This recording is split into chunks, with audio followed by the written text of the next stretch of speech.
Monthly, I receive a copy of the Military Officers Association of America magazine. MOA. Membership is open to those who hold or ever held a warrant or commission in any component of our military services, the Public Health Service or NOAA, and their surviving spouses. When you add the active duty members to the retired folks, you get a large number. This month's mag carried a retirement guide listing all the various retirement communities across the country, those that had advertised in the magazine over the last year. There are some states that have huge veterans populations in the retirement communities they live in. Lots of states have positioned themselves to attract veterans. I guess it wouldn't surprise you to know that none of the New England states had retirement communities advertising for veterans in the magazine. But on the real meat of this issue, if Rhode Island doesn't resonate with military veterans, who does the best job of attracting them? Answer: Florida. There were 10 retirement communities in Florida who advertised for veterans to come on down to live.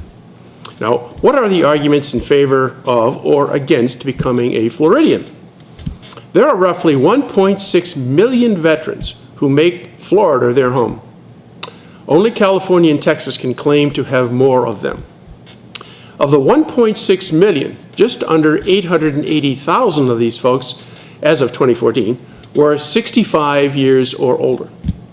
Besides the climate, the factors that attract are no income tax, no state income tax, no tax on military retired pay, no inheritance tax, homestead exemptions, and veterans discounts across a myriad of activities.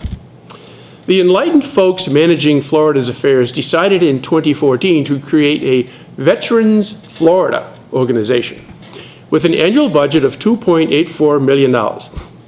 Now that pays for staff, job training for vets, marketing, and all the other expenses you can think of with the intent of attracting and holding on to the veterans.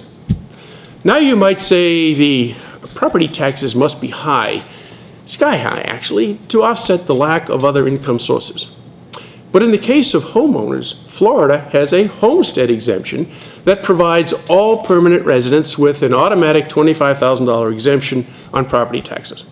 Now, home values between $50K and $75,000 get another $25K prorated. Veterans with a disability of more than 10% get another $5K off. Total disability means you don't pay any property taxes at all. When it comes to access to military bases, Florida has 20 of them. There are VA medical centers in 7 cities with 47 outpatient clinics. Bases close by mean commissary shopping, pharmacy access, military treatment facilities, private beaches, rental boats, jet skis, and camping equipment. And of course, what would a military base be without a gym? All these are available to active and retiree populations. Veterans Florida also offers business entrepreneurship advising and funds 50% of training costs to companies that hire veterans.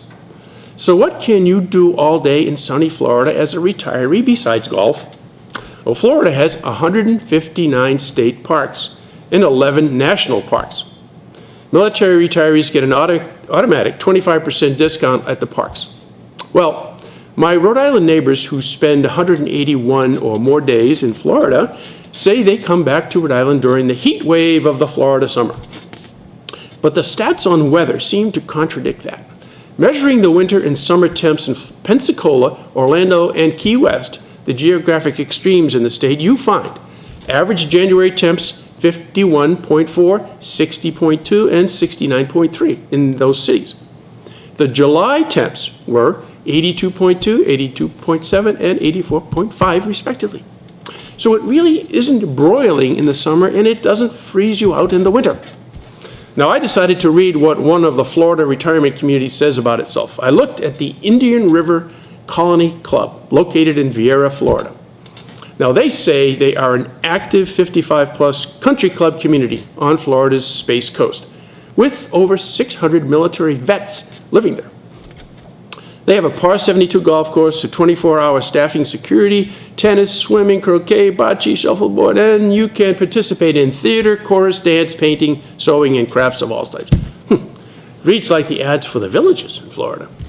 Located near Patrick Air Force Base, a VA clinic, beaches, the Port Canaveral cruise terminal, etc., etc.